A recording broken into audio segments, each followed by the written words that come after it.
My name is Rebecca Mitchell, and turning 29 should have been just another birthday. Instead, it became the day I finally saw the truth about my family. I had spent my entire life trying to earn my parents' approval, always in my perfect sister Heather's shadow. But that night, when my father raised his glass and announced that Heather was the only one worth celebrating, something inside me finally broke. What happened next changed our family forever, and taught them all that even the most patient daughter has her limits. I still remember exactly how the restaurant fell silent after those words. If you've ever experienced that moment of crystal clarity when years of denial suddenly shatter, you know that feeling. Before I tell you what happened next, let me know where you're watching from in the comments. Has someone in your family ever said something that completely changed how you saw them? Hit that subscribe button and join me as I share how one careless birthday comment led to the most transformative year of my life. To understand why my father's words hit so hard, you need to understand the Mitchell family dynamic. I grew up in a beautiful colonial house in Wellesley, Massachusetts, with my parents, Elizabeth and Richard Mitchell, and my younger sister, Heather, who is now 27. From the outside, we looked like the perfect upper-middle-class family. Dad was a successful corporate attorney. Mom ran a high-end interior design business, and their two daughters were both high achievers. But inside those tastefully decorated walls was a different story. The pattern started early. I remember being 6 years old, bringing home an A on a spelling test. My mother glanced at it and said, "That's nice, Rebecca," before turning her full attention to 4-year-old Heather's finger painting. It wasn't what she said, but how she said it. That dismissive tone became the soundtrack of my childhood, while Heather received enthusiastic praise for the most basic accomplishments. Our house was essentially a shrine to Heather. The walls were covered with her dance, recital photos, soccer trophies, and academic certificates. My achievements were relegated to a small bulletin board in the kitchen, often covered by grocery lists and appointment reminders. When I graduated valedictorian of my high school class, my speech received a polite golf clap from my parents. 3 years later, when Heather graduated in the top 10%, they threw an extravagant party and gifted her a brand new car. "We're just so proud of how hard you've worked," my father told Heather in front of everyone. The unspoken comparison hung in the air. I had worked harder and achieved more, but that was expected of me, not celebrated. I tried everything to gain their approval. Straight A's through school and college, captain of the debate team, full scholarship to Boston University. None of it seemed to matter. When I landed my first job at a prestigious marketing firm in Boston, my mother's response was, "That's nice, but marketing is so corporate. At least you'll have benefits." Meanwhile, when Heather decided to find herself for a year after college, my parents called it brave and funded her apartment. My boyfriend James Thompson witnessed this dynamic from our first date 3 years ago. He met my family at a Sunday dinner where my parents spent the entire meal interrogating him about his career prospects while simultaneously ignoring my recent promotion. In the car afterward, he asked, "Is it always like that?" I remember shrugging it off, making excuses. "They're just protective. They mean well." But James saw through it instantly, recognizing what had taken me years of therapy to begin acknowledging. Dr. Carolyn Wells, my therapist, had been gently trying to help me see the reality of my family dynamic for the past 18 months. "What would you say to a friend whose parents treated her this way?" she would ask during our sessions. I always struggled to answer, because acknowledging my parents' favoritism meant facing a painful truth. No matter what I achieved, it would never be enough. My closest friend at work, Melissa Chen, was less subtle. "Your parents are playing favorites, and it's messed up," she told me after hearing about the Christmas when Heather received a trip to Paris while I got a blender. "You need to stand up for yourself." But I always defended them. "They just connect with Heather more easily. Our personalities are different." The truth was, I had built my entire identity around earning their approval. Every career choice, every apartment, even my relationships were chosen with their potential reaction in mind.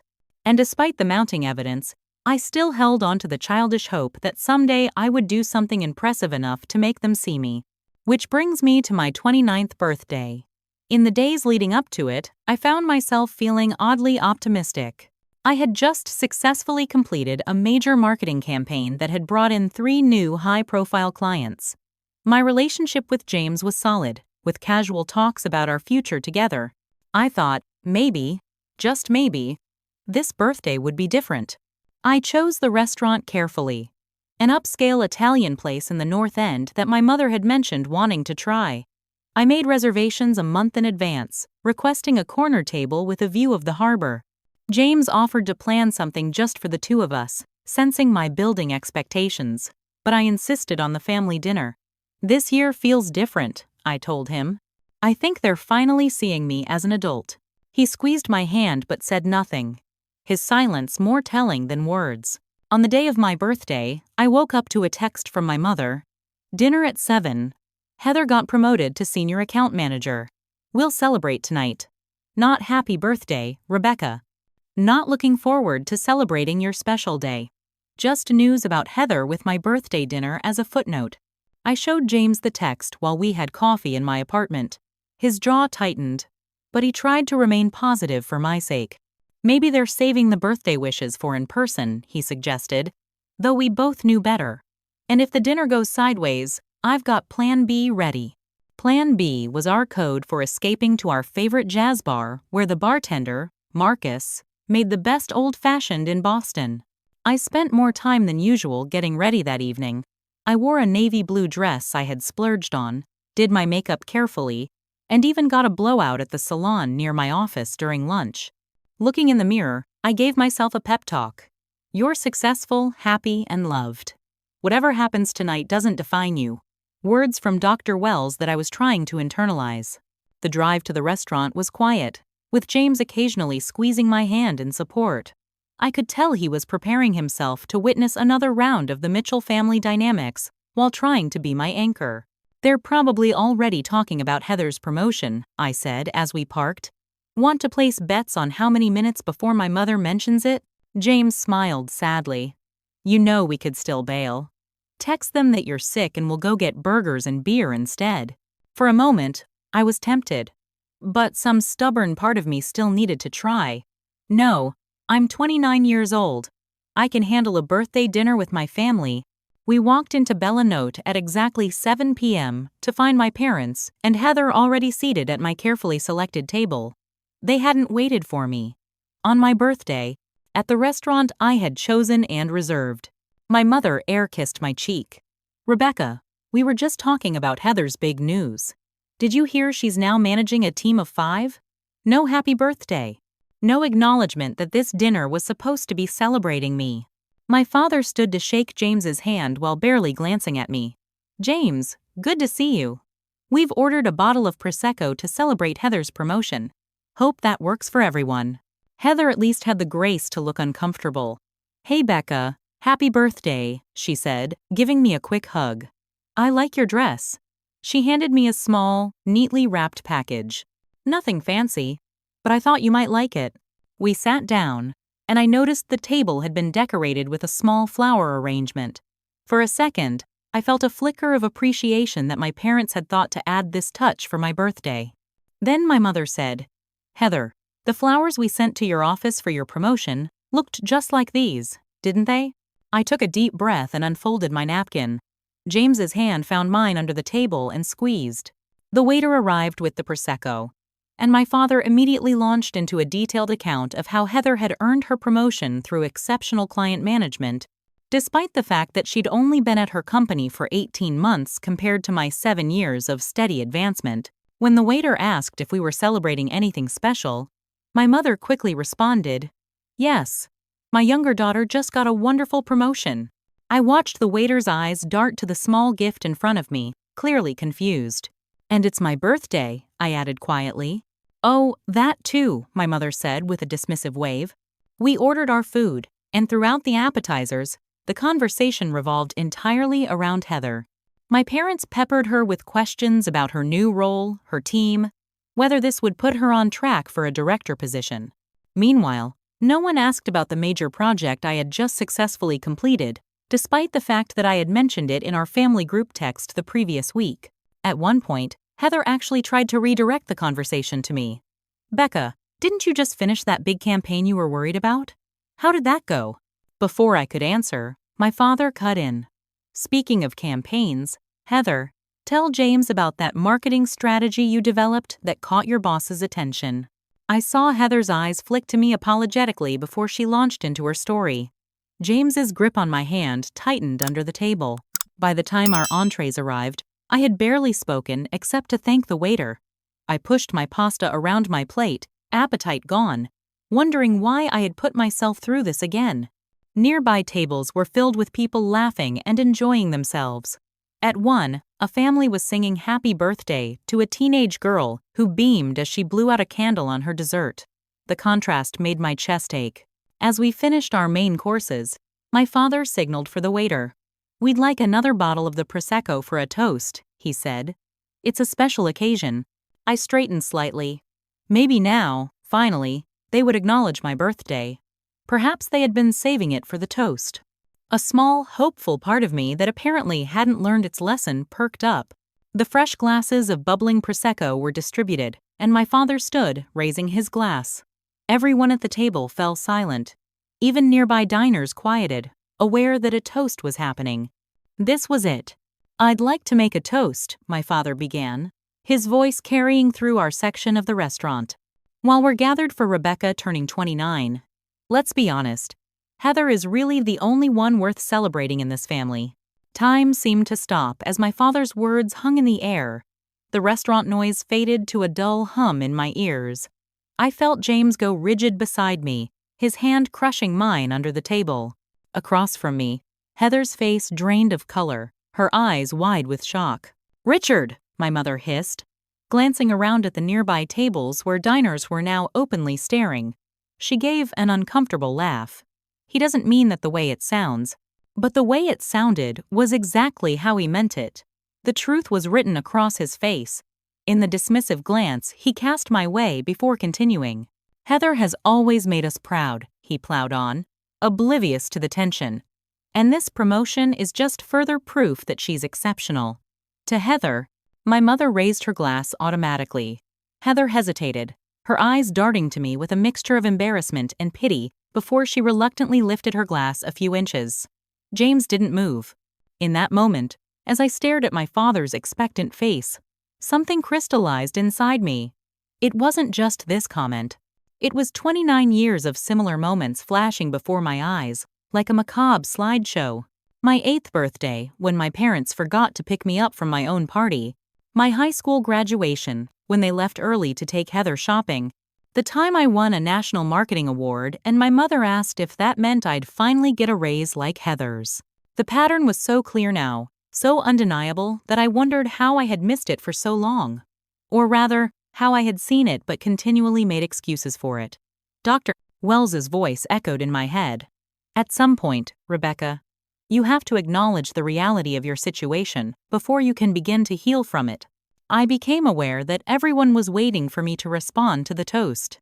In the past, I would have swallowed my hurt, raised my glass, and pretended that my father's words hadn't sliced through me like a knife. I would have spent the rest of dinner in pained silence, cried in the car with James, and then called my therapist the next day. The same pattern, over and over again. But not tonight. I set my glass down with deliberate care. The small clink it made against the table seemed to echo in the tense silence. "No," I said, my voice surprisingly steady. "I don't think I'll drink to that." My father's confident smile faltered. "Don't be so sensitive, Rebecca. It was just a joke." "Was it?" I asked, meeting his eyes directly. "Because it didn't sound like a joke. It sounded like what you really think." My mother jumped in, her voice tight with forced cheerfulness. "Of course it was a joke. Your father is just excited about Heather's news. Now let's not make a scene." Too late. The scene was already unfolding. And for once, I wasn't going to stop it.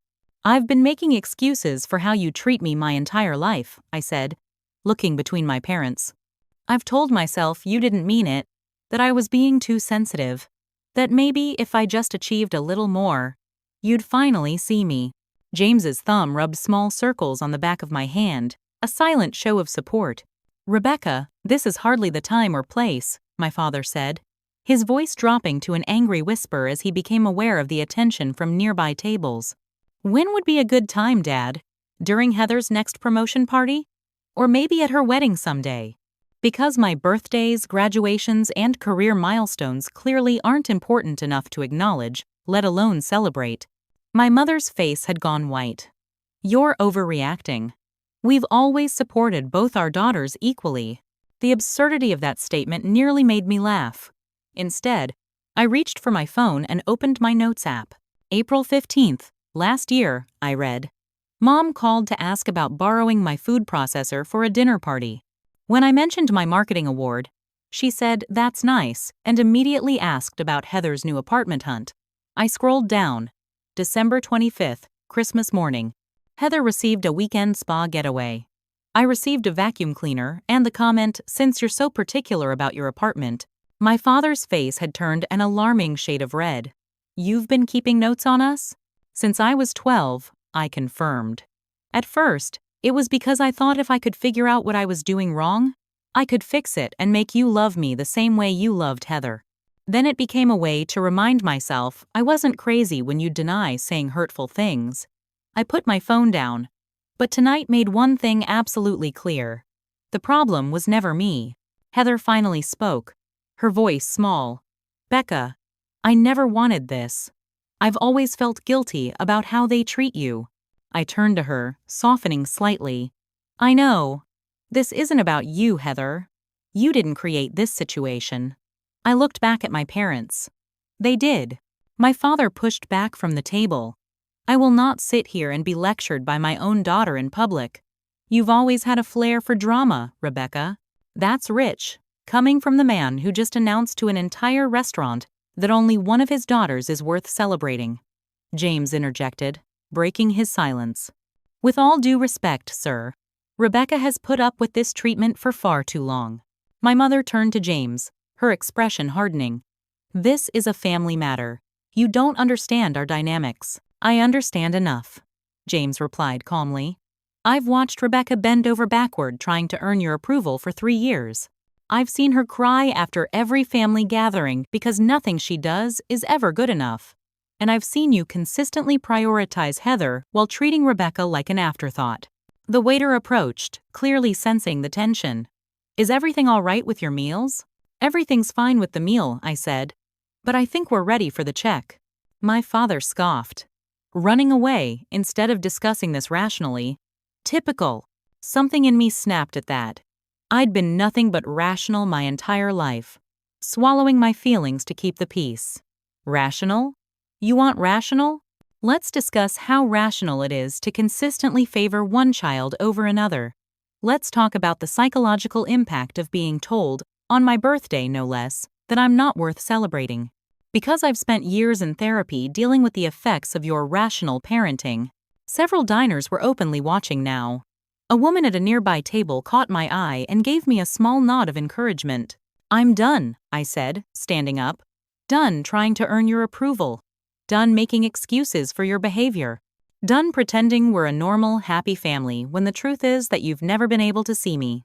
I reached for my purse, pulled out enough cash to cover my portion of the bill, and placed it on the table.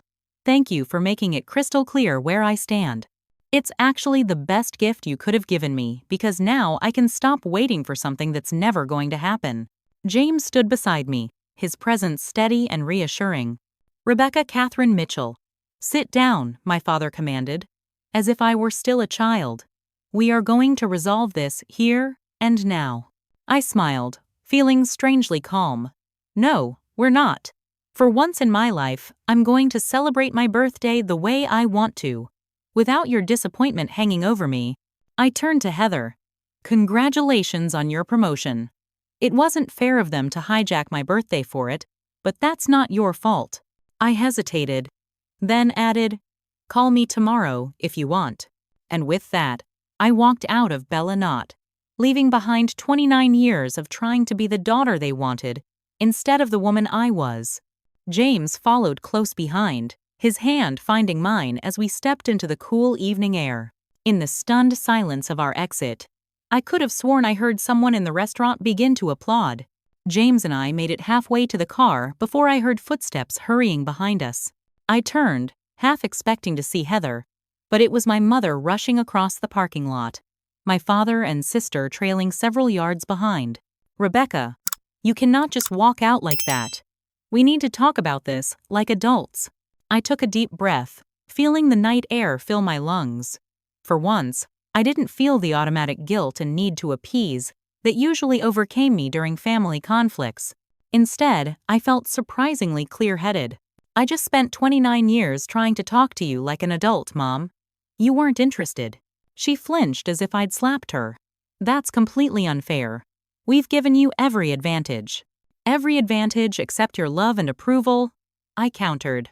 "Do you have any idea what it's been like growing up as your less favored child? Do you know what it does to someone to constantly be compared and found wanting?" My father had caught up now, his face still flushed with anger. "This victim narrative is beneath you, Rebecca. We raised you to be stronger than this. You raised me to be a people pleaser who would never call you out on your behavior," I corrected him. "And it worked for a long time. But not anymore." The confrontation I had avoided my entire life was finally happening, right there in the restaurant parking lot with the sounds of traffic and distant conversation as our backdrop. December 12th. 2 years ago, I said, recalling another entry from my journal. "Dad's birthday dinner. You gave a toast saying how proud you were of the family, then spent 10 minutes listing Heather's accomplishments before saying, 'And Rebecca works in marketing.'" I looked directly at my father. I had just been promoted to senior brand strategist. "I told you 3 times that week. I can't be expected to remember every detail of your career," my father protested. "You remembered that Heather got Employee of the Month at her entry-level job," I pointed out. "You remembered the name of her boss and her project deadlines. You remember what matters to you." Heather had been hanging back, but now she stepped forward. "She's right, Dad. You and Mom have always treated us differently. I've benefited from it, but that doesn't make it right." My mother looked stricken. "Heather, not you too. We've always been supportive of both our girls." I let out a short laugh. "Mom, you literally have a shrine to Heather in the living room. My college graduation photo is in the guest bathroom. Behind the door. That's just how the pictures were arranged when we redecorated," my mother said weakly. "July 8th, last summer," I continued. The dates and details etched in my memory after years of documentation. "Family barbecue. Aunt Sarah asked about my work, and you interrupted to talk about Heather's new condo. When Aunt Sarah tried to redirect back to my promotion, you changed the subject completely. You always twist everything," my mother exclaimed, tears forming in her eyes. I recognized this tactic immediately. The tears had always worked before, making me backtrack and apologize to avoid causing her distress. "I'm not twisting anything. I'm stating facts. Facts I've documented for years because you and Dad would always deny saying hurtful things or claim I misunderstood." James, who had been silently supporting me, spoke up. "Mrs. Mitchell, I've witnessed this pattern myself. At Thanksgiving, you spent 30 minutes showing everyone photos of Heather's business trip to Chicago. When Rebecca mentioned her marketing campaign that went national, you said that's nice and asked who wanted more pie." My father turned on James. "You have no right to insert yourself into our family matters." "He has every right," I countered. "He's been more supportive of me than either of you have ever been. He actually celebrates my accomplishments instead of treating them as background noise to the Heather show." A couple walking to their car slowed down, sensing the tension in our group. I lowered my voice slightly but refused to back down. "The saddest part is that this has affected my relationship with Heather too. There have been times I've resented her for being your favorite, even though it wasn't her fault. We could have been closer if you hadn't constantly pitted us against each other." Heather nodded, tears in her eyes. "It's true. I've always felt guilty about how they treat you, Becca. I've been in therapy too, trying to deal with the pressure of being the perfect child." This revelation stunned me momentarily. I had been so focused on my own pain that I hadn't considered how the favoritism had affected Heather. My father threw up his hands. "Now we're paying for 2 therapists because our daughters are too sensitive? This is absurd." No, Dad, what's absurd is that your toast tonight wasn't a one-off mistake. It was just the first time you said the quiet part out loud. Heather is the only one worth celebrating. That's how you've made me feel my entire life. My mother was openly crying now. That's not true. We love both our girls equally. Love isn't just words, Mom. It's actions. It's attention. It's making someone feel valued. When was the last time you asked me about my life with genuine interest? When was the last time either of you made me feel like my accomplishments mattered? They were silent, unable to come up with a single example. That's what I thought, I said quietly. I'm not doing this anymore. I'm not going to keep trying to earn love that should be freely given. I'm not going to keep making excuses for the way you treat me. So what, you're just going to cut us off? Over one thoughtless comment? My father demanded. No, Dad. Not over one comment. Over a lifetime of thoughtless comments. Over 29 years of being treated as less than. I'm not cutting you off. I'm setting boundaries. If you want a relationship with me moving forward, things need to change. The idea of actually setting boundaries with my parents was terrifying but also strangely liberating. For so long, I had been afraid that demanding respect would mean losing them completely. But as I stood there in that parking lot, I realized that their conditional love wasn't much of a loss at all. I need some time, I continued. When I'm ready, we can talk about what a healthier relationship might look like. But it won't include me silently accepting being treated as second best. I turned to Heather. This isn't your fault. I'd like us to work on our relationship too, separately from them. She nodded, wiping away tears. I'd like that. With nothing left to say, I took James's hand and walked to the car, leaving my parents standing in the parking lot. As we drove away, I felt a complex mixture of grief and relief wash over me. The confrontation I had feared for so long was finally over, and I had survived it. More than survived it.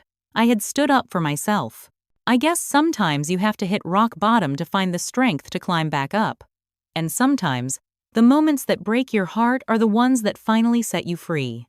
Have you ever had to confront a family member about how they treat you? The hardest conversations are often the most necessary.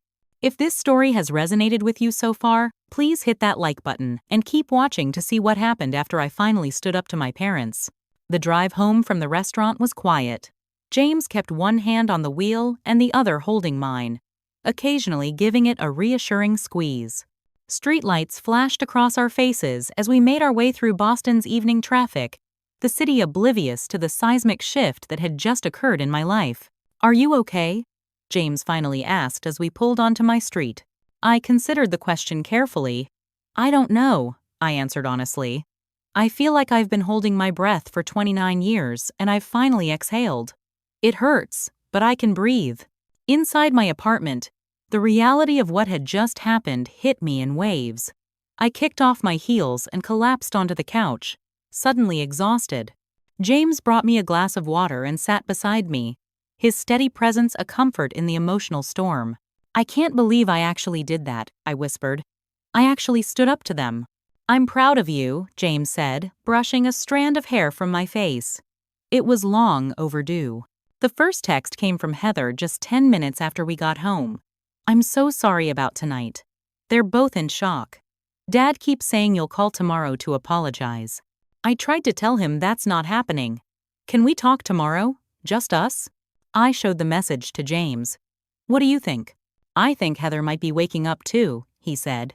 But it's up to you whether you're ready to talk to her. I texted back. Need some space tonight. We'll call you tomorrow afternoon. Then my phone started buzzing with incoming calls from my parents. I silenced it after the third attempt, but the texts began immediately. Mom, Rebecca, your behavior tonight was completely inappropriate. Your father is very upset. Call us. Dad, I expect an apology for that public scene. You embarrassed the entire family. Mom, I don't understand why you're being so sensitive. We've always supported you. I read each message with a strange detachment, as if they were being sent to someone else. In the past, these texts would have sent me spiraling into guilt and self-doubt. I would have been calling them back within minutes, apologizing for speaking up, taking the blame to restore peace. Not tonight. Instead, I put my phone on Do Not Disturb and turned to James. I need ice cream. And possibly whiskey. We ended up with both, sitting cross-legged on my living room floor at midnight, eating chocolate ice cream with a splash of bourbon while I alternated between crying and laughing as the emotional dam broke. 29 years, I said, waving my spoon for emphasis. 29 years of trying to be perfect. And for what? So my father could announce to a restaurant full of strangers that I'm not worth celebrating? Their loss, James said firmly. Because you're the most celebrating worthy person I know. Around 2 a.m., I checked my phone to find an email from my mother. The subject line read, "What really happened tonight?" The email was a masterclass in gaslighting. She claimed my father had been misunderstood, that his toast was meant to include both daughters, but he had misspoken. She suggested that my emotional outburst was concerning and perhaps I should talk to someone about my sensitivity issues. There was not a hint of acknowledgement or accountability. I showed it to James, who read it with a deepening frown. "Classic," he muttered. "Make it about your reaction rather than their behavior." I didn't respond to the email. Instead, I found myself doing something I hadn't planned. I began writing a letter to my parents, not to send immediately, but to clarify my thoughts. I wrote about specific instances of favoritism, how they had made me feel, and what I would need from them to consider rebuilding our relationship. It was cathartic, putting years of hurt into words without worrying about their defensive reactions interrupting me. Sleep was elusive that night.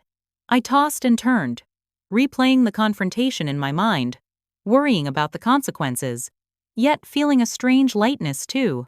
James stayed over, his quiet breathing beside me a reminder that I wasn't alone in this. Morning brought a familiar physical sensation, the headache and nausea that always accompanied family conflict. But mentally, I felt different, clearer, more resolved. My phone showed 7 missed calls from my mother, 3 from my father, and 1 from Heather. There were also text messages from extended family members, my Aunt Sarah, my Uncle Tom, and even my cousin Melissa, who I rarely spoke to. "What's happening?" I murmured, scrolling through the notifications. The family grapevine had been busy overnight. According to Aunt Sarah's text, my mother had been calling relatives claiming I had suffered some kind of mental breakdown at dinner and had attacked them publicly with wild accusations. She was gathering family support to convince me to get help. I felt a surge of anger, but also resignation. This was exactly the kind of thing Dr. Wells had warned me about. When you finally stand up to family dysfunction, expect them to close ranks and pathologize your behavior, she had said. It's easier for them to decide you're the problem than to examine their own actions. I called Melissa first.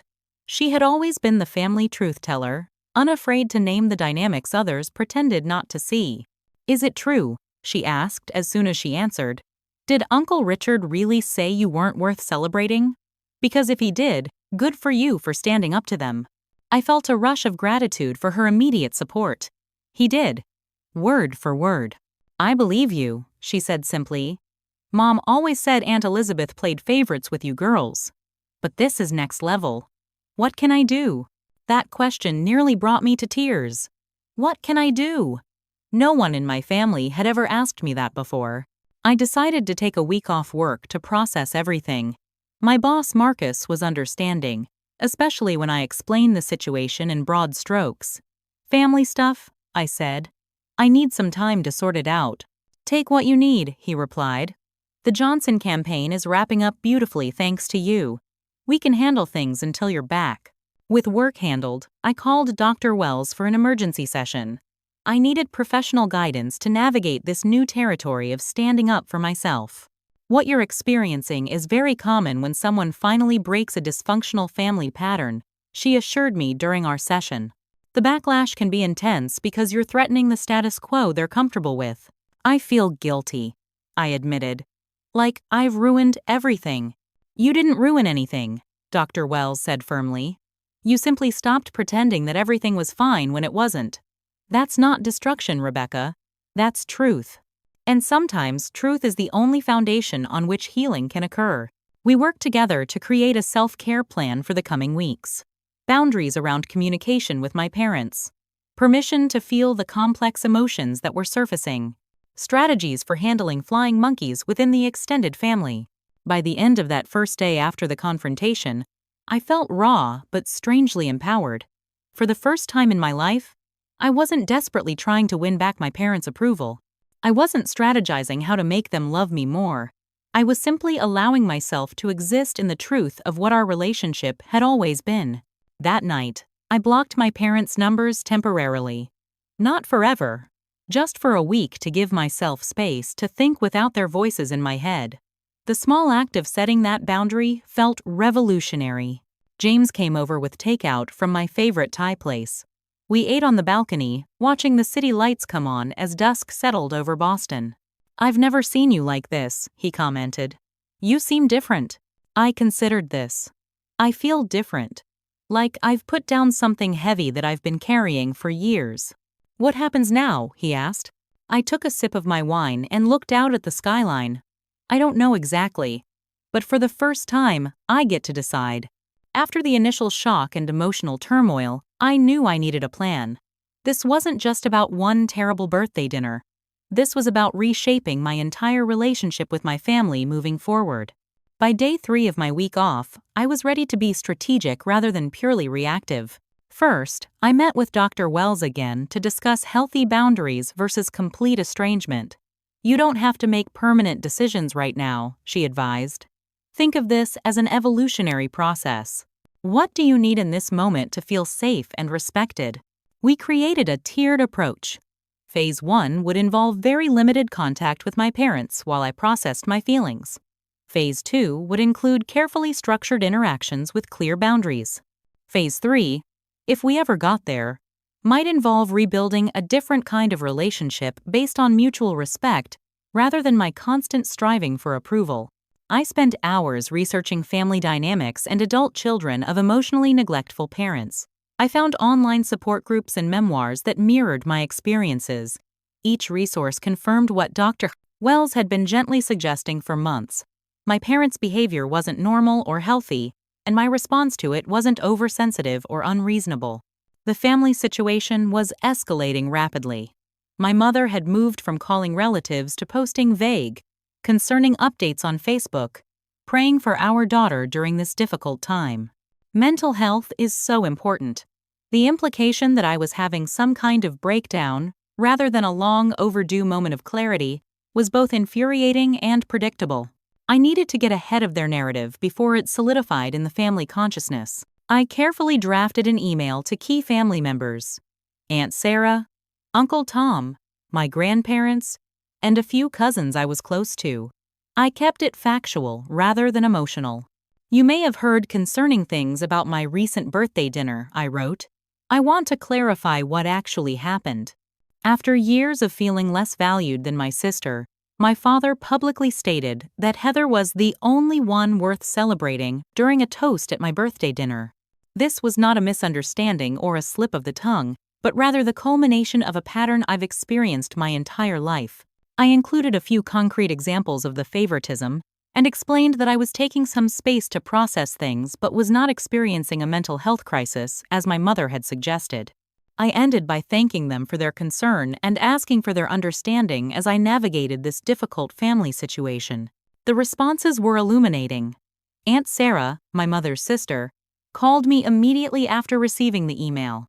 "Rebecca, I've seen this dynamic since you were little," she confided. "I've tried to talk to your mother about it over the years, but she always got defensive. What your father said at that dinner was cruel and inexcusable." Her validation was like cool water on a burn. For so long, I had wondered if I was crazy for feeling the way I did. Having someone from within the family confirm my experience was powerfully healing. Not everyone was as supportive. My paternal grandparents sided firmly with my father, suggesting that I was being dramatic and should apologize for making a scene. My grandfather even called to lecture me about respecting my parents, hanging up when I asked if parents should respect their children too. The most surprising development came when I met Heather for coffee 5 days after the disastrous birthday dinner. We chose a neutral location, a quiet cafe halfway between our apartments. "I'm so sorry," were the first words out of her mouth. I've always known they favored me, but I didn't know how to talk about it without sounding ungrateful or making it worse for you. We sat across from each other, two sisters finding our way to an authentic connection for perhaps the first time. "I've been in therapy for 2 years," she confessed. "The pressure of being the golden child isn't what people think. I've always felt like I couldn't make mistakes, that I had to be perfect to maintain their approval. And I've felt guilty watching how they treat you." "Why didn't you ever say anything?" I asked. Heather stared into her coffee. "Fear, mostly. I was afraid if I acknowledged it, I'd lose their approval too. And selfishly, I liked being the favorite." She looked up. Her eyes filled with remorse. "That sounds awful, doesn't it?" "It sounds human," I replied. "We both adapted to the roles they assigned us. I became the perpetual striver, always trying to earn what you got automatically. You became the perfect daughter, careful never to rock the boat." We talked for hours, peeling back layers of our shared history and seeing it through new eyes. For the first time, we were relating to each other as adults rather than as competitors in our parents' attention economy. "I'm moving to the South End next month," Heather mentioned as our conversation was winding down. "It's closer to my new office, but it's also," she hesitated, "it's also closer to you. I thought maybe we could try being real sisters without them in the middle." I felt a tightness in my throat. I'd like that. While my relationship with Heather was improving, my parents were escalating their attempts to regain control. My father sent an expensive watch to my apartment with a card that read simply, "Let's put this behind us." No acknowledgement of what he'd said. No apology. Just an expectation that an expensive gift would make me fall back in line. My mother's approach was more emotional. She left tearful voicemails about how much they loved me and how worried they were. "We've always been so proud of you, Rebecca. I don't understand where all this is coming from." When gifts and guilt trips didn't work, they shifted tactics. My father contacted James directly, suggesting that he help Rebecca see reason because she's always been emotional. James, to his immense credit, responded with a polite but firm message that he fully supported me and suggested my father reflect on his own behavior rather than trying to recruit allies. The most alarming incident came when my mother showed up unannounced at my office building. Fortunately, Marcus intercepted her in the lobby before she could make it to our floor. "She was insisting she needed to see you immediately about a family emergency," he told me afterward. "I explained you were in meetings all day and offered to have you call her. She got quite upset." I was mortified but also deeply grateful for his intervention. "Thank you for handling that. I'm sorry you got pulled into my family drama." Marcus shook his head. "Don't apologize. Setting boundaries with family can be harder than negotiating with our toughest clients. Take it from someone who's been there." My father's next move was more calculated. He contacted a senior partner at my firm, an old golf buddy of his, expressing concerns about Rebecca's stability. It was a direct attempt to threaten my professional standing. Fortunately, I had already spoken with Marcus about the situation, and he had briefed the leadership team. "Your work speaks for itself," he assured me. "And quite frankly, your father's behavior came across as inappropriate and concerning to everyone here." Throughout all this, I maintained my boundaries with remarkable clarity. I hadn't expected to feel so certain about my position, but each manipulative attempt only confirmed that I had made the right decision in standing up for myself. With James's help, I went to my parents' house while they were at their country club and retrieved the remaining childhood mementos I cared about: photo albums, journals, and a few keepsakes. I left a note thanking them for keeping these things but explaining that I wanted them with me now. It felt like closing a chapter. The most healing part of this phase was writing a detailed letter to my parents outlining both the patterns of behavior that had hurt me and my conditions for moving forward. I didn't send it immediately. Instead, working on it with Dr. Wells over several sessions to ensure it was clear and constructive rather than purely emotional. "This isn't about punishing them," Dr. Wells reminded me. "It's about creating the possibility of a healthier relationship if they're willing to do the work." I wasn't sure they ever would be, but writing that letter was transformative regardless of whether they ever read it. For the first time, I was articulating my needs and boundaries clearly, without apology or fear. By the end of 2 weeks, I had a comprehensive strategy in place. I had protected myself professionally, secured important personal items, established a support network, clarified my boundaries, and most importantly, begun to envision a life defined by my own values rather than by the endless pursuit of parental approval. It wasn't easy. There were still moments of doubt and grief, but underlying everything was a newfound sense of self-respect that no one could take away from me again. I had expected pushback from my parents, but nothing prepared me for the intensity and coordination of their efforts to regain control. As the weeks turned into months, their tactics evolved from straightforward attempts at reconciliation to increasingly manipulative and concerning behaviors. The love-bombing phase came first. Expensive gifts began arriving at my apartment: designer handbags, jewelry, even a weekend spa package. Each came with notes expressing vague sentiments of love but notably lacking any acknowledgement of what had transpired or any genuine apology. "We miss you," they would write, or "family is forever," as if invoking the concept of family was enough to erase decades of hurtful behavior. When the gifts didn't work, they enlisted extended family members as flying monkeys. My cousin Thomas called to tell me I was breaking your mother's heart. My Aunt Patricia suggested I was being selfish and should think about the family reputation. Uncle Greg, my father's brother, left a stern voicemail about the responsibility of children to honor their parents. I held firm, reminding each relative that they had only heard one side of the story and respectfully declining to be pressured into resuming unhealthy patterns for the sake of family harmony. "I'm not cutting them off," I explained repeatedly. "I'm asking for a relationship based on mutual respect. The ball is in their court." 3 months after my birthday dinner, my mother escalated dramatically by showing up unannounced at my workplace. I was in a client meeting when the receptionist called to say my mother was in the lobby claiming a family emergency. My boss, Marcus, who had become an unexpected ally through this ordeal, intercepted her before she could make it to our floor. Later, he told me she had been visibly agitated, insisting that she needed to talk sense into me. I explained that this was a place of business, not an appropriate venue for family discussions, Marcus said. She didn't take it well. That evening, I received a series of increasingly emotional text messages from my mother, accusing me of humiliating her and claiming that my behavior was causing my father health problems. "Your father's blood pressure is through the roof because of this situation," she wrote. "If anything happens to him, I hope you can live with yourself." The emotional blackmail was exactly what Dr. Wells had prepared me for. This is a common tactic when setting boundaries with parents who aren't used to them, she had explained during one of our sessions. They'll try to make you responsible for their emotions and even their physical health to regain control. I responded with a brief but clear text. "I'm sorry to hear about Dad's health concerns and hope he's consulting with his doctor. My boundaries remain the same." My father's approach was more calculated. He began contacting my professional connections, including senior partners at my firm who he knew socially.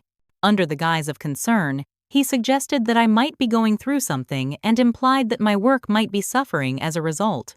Thankfully, my performance spoke for itself, and Marcus had already briefed key leadership about my family situation as a precautionary measure. Still, the attempt to undermine my professional standing was deeply unsettling. The most unexpected attack came when I discovered my parents had been tracking my location through a family sharing app I had forgotten was active on my phone.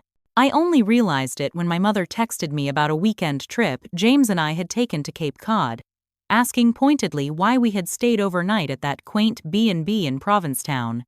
The invasion of privacy was chilling. I immediately disabled all location sharing and conducted a thorough audit of my digital footprint with the help of a tech-savvy colleague. We found and removed several other potential surveillance vectors, including shared cloud accounts and old email forwarding rules. Through all of this, Heather was navigating her own complex path. Our parents had initially expected her to serve as their proxy, pressuring her to talk sense into me. When she refused and instead expressed support for my boundaries, they turned on her too, albeit less severely. They're threatening to reconsider helping with my condo down payment, she confided during one of our now regular sister dinners. Dad said he didn't raise daughters who would turn on family. "You don't have to take sides," I assured her. "I understand if you need to maintain your relationship with them." Heather shook her head. "No, this has been coming for a long time. I'm just sorry you had to be the one to break the pattern while I benefited from it for years. Our parents' most aggressive move came 6 months after my birthday, when they attempted to interfere with a major presentation I was scheduled to give for a potential client. My father, through his business connections, had learned about the meeting and contacted the potential client's CEO directly, suggesting that they might want to reconsider working with me due to personal issues affecting my judgment. The CEO, fortunately, found this intervention inappropriate and reported it to Marcus. My firm's leadership was appalled by the attempted sabotage and rallied around me with unexpected support. This crosses a line, Marcus told me gravely. This isn't just family drama anymore. This is an attempt to harm your professional reputation.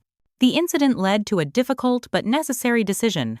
I consulted with an attorney about a cease and desist letter regarding my parents' interference in my professional life.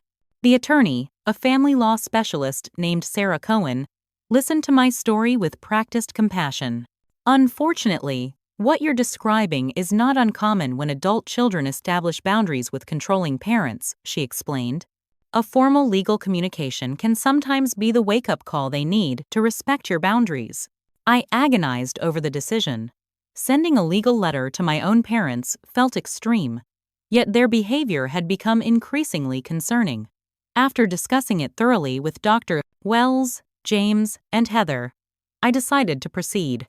The letter was carefully worded, professional rather than accusatory.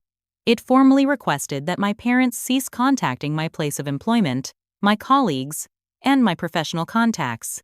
It outlined the specific behaviors that were problematic and the consequences if they continued. My father's response was a lengthy email filled with indignation and hurt. "We can't believe you would take legal action against your own parents who have given you everything," he wrote. "This proves how irrational you've become." What he failed to understand was that the letter wasn't an escalation on my part. It was a last resort after months of boundary violations and escalating interference. I wasn't trying to hurt them. I was simply protecting myself.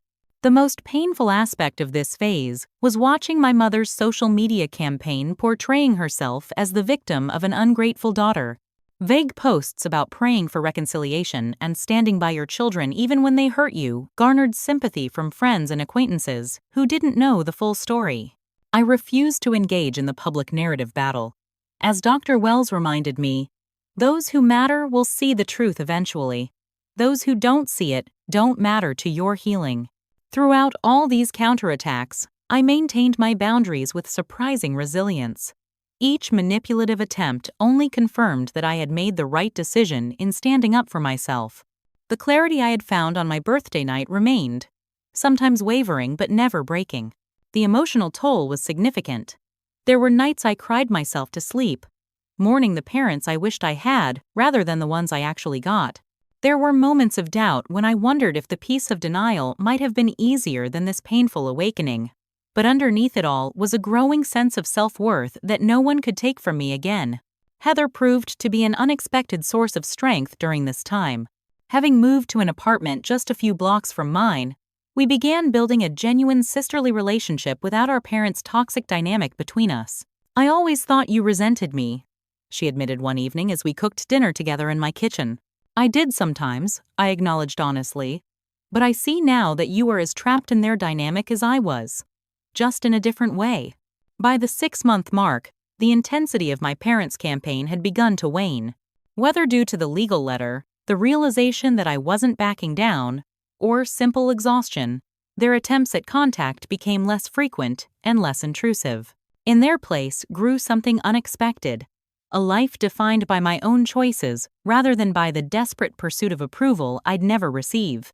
It wasn't the resolution I had hoped for when I blew out my candles on that fateful birthday, but it was, in many ways, the gift I had truly needed. The most surprising outcome of standing up to my parents wasn't the conflict or even their persistent attempts to regain control. It was the profound personal transformation that unfolded in the months that followed. As winter turned to spring and then to summer, I found myself changing in ways I could never have anticipated on that fateful birthday night. 6 months after the confrontation, I was called into Marcus's office for an unexpected meeting. I still harbored anxiety about my professional standing despite his consistent support, So my heart raced as I took a seat across from his desk. "Rebecca, I'll get straight to the point," Marcus began. "Joanne is leaving to start her own agency, and we need a new creative director for the Northeast Division. The partners and I would like to offer you the position." I sat in stunned silence. Creative director was at least 2 levels above my current role, and typically went to people with decades of experience. I was 29. "Are you sure?" I asked, immediately wincing at the self-doubt evident in my question. Marcus smiled knowingly. "That right there is why we initially hesitated. Not because of your capabilities, which are exceptional, but because you've always seemed uncomfortable with recognition. But I've noticed a change in you these past few months. You're more confident, more willing to take creative risks. You're ready for this." I realized with startling clarity that he was right. Since establishing boundaries with my parents, I had stopped seeking external validation and started trusting my own instincts. My work had flourished as a result. I had been my own worst critic, an echo of my parents' dismissive attitudes toward my achievements. "I'm honored," I said, straightening in my chair. "And yes, I'm ready." This professional advancement came alongside equally significant personal growth. James and I had grown closer through the family ordeal, his unwavering support deepening our connection. On a weekend trip to Newport in July, he proposed on the cliff walk at sunset. "You don't need anyone's approval to shine," he said as he offered the ring. "But I want to spend my life celebrating you." In the past, my first thought would have been about my parents' reaction. Instead, I found myself fully present in the moment, filled with joy that belonged entirely to us. When I called Heather with the news, her genuine excitement warmed my heart. Our relationship had blossomed into something I'd never thought possible, a friendship between equals rather than a competition for parental favor. "I'm thinking of taking a job in Cambridge," she confided after congratulating me. "I need more distance from them, Becca. Watching you set boundaries has made me realize how unhealthy my relationship with them is, too." We had begun to refer to our parents as them rather than mom and dad, a small linguistic shift that reflected our changing perspective. Through Aunt Sarah, who had become an unexpected ally, I learned that my parents' behavior had begun to affect their social standing. Their increasingly desperate attempts to paint me as unstable or ungrateful had backfired as friends and acquaintances noticed discrepancies in their story. "Elizabeth was complaining about you at the garden club fundraiser," Aunt Sarah reported during one of our monthly lunches. "She said you were refusing to speak to them for no reason. Marian Thompson was there and mentioned how lovely you'd been at her son's wedding last month. People are starting to question their version of events." I took no pleasure in their social discomfort, but there was a certain poetic justice in the consequences of their own actions finally catching up with them. The most profound change, however, was internal. My weekly sessions with Dr. Wells had shifted from crisis management to deeper healing work. I was finally grieving the childhood I'd never had and the parents I'd always wished for. "The hardest part of this journey," Dr. Wells observed, "is accepting that your parents may never be capable of giving you what you needed and deserved. That acceptance isn't about giving up on them. It's about freeing yourself from the endless pursuit of something they may not be able to provide." This freedom manifested in unexpected ways. I began taking a pottery class simply because it interested me, not because it would impress anyone. I reconnected with college friends I'd drifted away from during my years of trying to earn parental approval. I found my voice in meetings, offering creative solutions without the paralyzing fear of criticism that had always held me back. James's family embraced me with a warmth that initially felt almost uncomfortable in its genuineness. His mother, Linda, included me in family gatherings without the constant comparative evaluations I was used to. His father, Robert, proudly introduced me as their future daughter with no qualifiers or caveats about my worthiness of the title. "Is this what normal family support feels like?" I asked James after a Sunday dinner with his parents. "I think it's what family is supposed to feel like," he answered. "Unconditional." 9 months after my birthday confrontation, my father had a minor heart attack. I learned about it from Heather, not from my parents directly. After the initial shock and concern, I sent a simple but sincere card to the hospital expressing my wishes for his recovery. My mother called the next day, her voice lacking the manipulative emotional overtones I'd grown accustomed to. She sounded tired and, for the first time, genuinely vulnerable. "He's going to be okay," she said. It was mild, but it's been a wake-up call for both of us. There was a pause, heavy with unspoken history. "Rebecca," she continued, "I'm not going to pretend this one phone call fixes everything. But your father's illness has forced us to reconsider many things, including how we've treated you." I remained silent, cautious after months of manipulative tactics. "I found your journal," she admitted quietly. "The one you kept in high school. I was looking for photo albums to bring to the hospital, and it was in the same box. I read it." My stomach tightened. That journal contained raw, unfiltered accounts of how their favoritism had affected me during some of my most vulnerable years. "I never knew you felt that way," she said, her voice breaking. "Or maybe I did, and couldn't bear to acknowledge it. Either way, I failed you as a mother." It was the first genuine acknowledgement I'd ever received from either parent. I didn't respond immediately, taking the time to process her words and check in with my own feelings. "Thank you for saying that," I finally replied. "It means a lot to hear you acknowledge my experience." "Would you consider visiting your father?" she asked. "Not right away if you're not ready, but perhaps when he's home recovering?" I took a deep breath. "I'll think about it. I can't make any promises right now." "I understand," she said, and surprisingly, it seemed she actually did. That conversation didn't magically repair decades of damage. It didn't even guarantee that sustainable change was possible. But it represented something I had never thought I'd receive: the beginning of genuine accountability. As the one-year anniversary of my fateful birthday approached, I found myself reflecting on the extraordinary journey of the past 12 months. I had lost the comforting illusion of a perfect family, but I had gained something far more valuable: my authentic self, free from the prison of seeking approval I would never receive. James and I began planning our wedding, a small celebration focused on genuine connections rather than social appearances. When the question of my parents' involvement inevitably arose, I found I could approach it with a clarity I had never possessed before. "If they can respect my boundaries and acknowledge our past honestly, they can be there," I told James.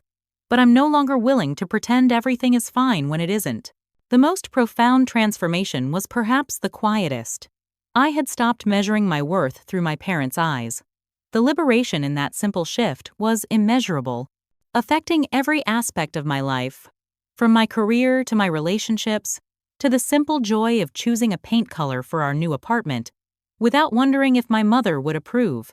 Heather embraced this transformation alongside me, finding her own path to authenticity after years of performing perfection for our parents' benefit. "I spent my whole life being what they wanted," she confessed during one of our sister nights. "I never stopped to ask myself what I wanted. Watching you break free gave me permission to ask that question for the first time." As my 30th birthday approached, I felt none of the anxiety that had accompanied turning 29. Whatever celebration occurred, I knew it would be authentic. And most importantly, I knew my worth was no longer tied to anyone else's validation. The painful words my father had spoken at my birthday dinner a year ago had become, ironically, the catalyst for the greatest gift I had ever received: the freedom to celebrate myself. My 30th birthday couldn't have been more different from my 29th. Instead of an upscale restaurant filled with tension and unmet expectations, I celebrated in the cozy backyard of my new home with James. The gathering was small but meaningful. Heather, Melissa from work, my therapist, Dr.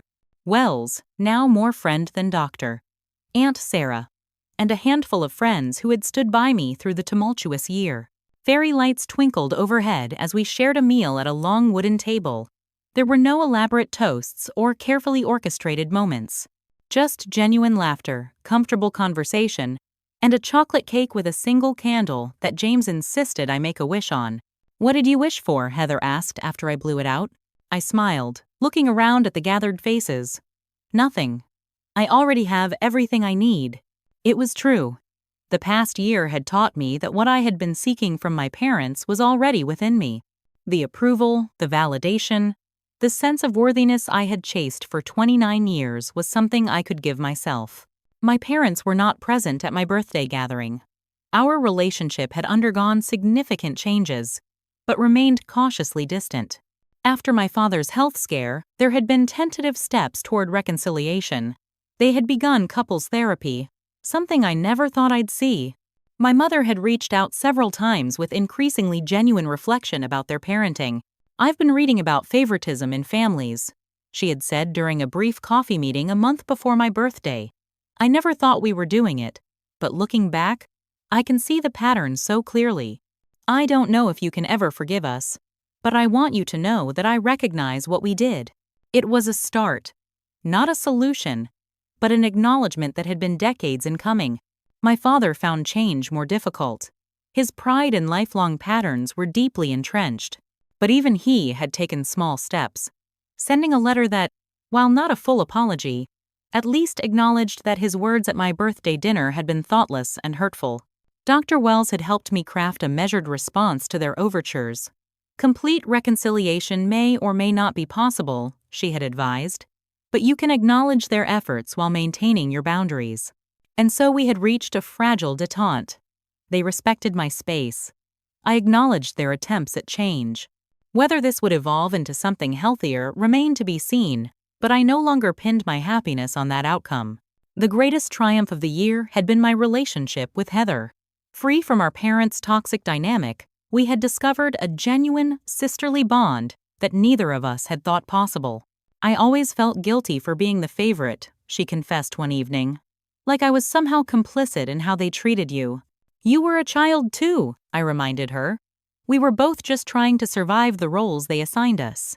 Now, with her apartment just a short walk from the home I shared with James, we had weekly dinner dates, inside jokes, and the comfortable shorthand of sisters who truly knew and accepted each other. My professional life had flourished as well. The creative director position had challenged and fulfilled me in ways I hadn't anticipated. Without the constant undercurrent of seeking validation, my creative instincts had blossomed. My team respected me, and I had developed a leadership style based on authentic connection rather than authority or approval seeking. James and I were planning a spring wedding, a small ceremony in a botanical garden with only our closest friends and family. The question of my parents' attendance remained open, contingent on the continued evolution of our relationship. "Whatever you decide is fine with me," James had assured me. "This day is about celebrating us, not managing family dynamics." His unwavering support throughout the past year had deepened my love and appreciation for him. He had seen my struggle long before I could acknowledge it myself, and had stood firmly beside me as I found my way through. As I looked toward the future, I felt a quiet confidence that had nothing to do with external validation. The lesson of my 29th year had been profound. True worth comes from within, not from others' approval. The people who truly love you celebrate your authentic self, not some performance of perfectionism. I had also learned that setting boundaries, while painful, was sometimes the most loving thing you could do both for yourself and for those who had become accustomed to crossing them. My boundaries had forced my parents to confront their own behavior in ways they might never have done otherwise. Would our relationship ever fully heal? I didn't know. But I had stopped placing that responsibility on my shoulders alone. Whatever happened moving forward would need to be a mutual effort, not another one-sided attempt at earning love that should be freely given. The most unexpected gift of my journey had been finding my voice, not just with my family, but in every aspect of my life. The Rebecca who had sat silently at countless family gatherings, swallowing hurt and making excuses for mistreatment, had been replaced by a woman who knew her worth and wasn't afraid to stand up for it. As the evening wound down and my birthday guests began to depart, Heather pulled me aside for a private moment. "I got you something," she said, handing me a small, wrapped package. "It's not much, but I thought you might appreciate it."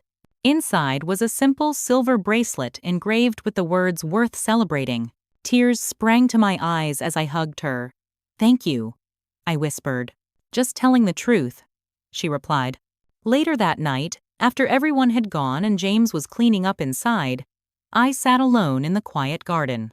I thought about the journey of the past year, from the devastating moment of clarity in that restaurant to the peace I felt now. Sometimes the most painful moments become our greatest teachers. My father's thoughtless words had shattered the illusion I had lived with for 29 years. But from those broken pieces, I had built something stronger, an authentic life based on self-worth rather than external validation. As I looked up at the stars, I felt gratitude rather than resentment. Not for the years of favoritism or dismissal, but for the strength I had found in overcoming them. Sometimes you have to break before you can become whole. I had spent 29 years trying to be worth celebrating in my parents' eyes. My 30th year would be spent celebrating the person I already was, with or without their approval. Has your family ever made you feel like you weren't enough? I hope my story shows that you can break free from those expectations and find your own worth. If this resonated with you, please hit like and subscribe to hear more stories like mine. Drop a comment sharing your own experience with family dynamics or what helped you find your self-worth. Thank you for joining me on this journey, and remember, you are absolutely worth celebrating, exactly as you are.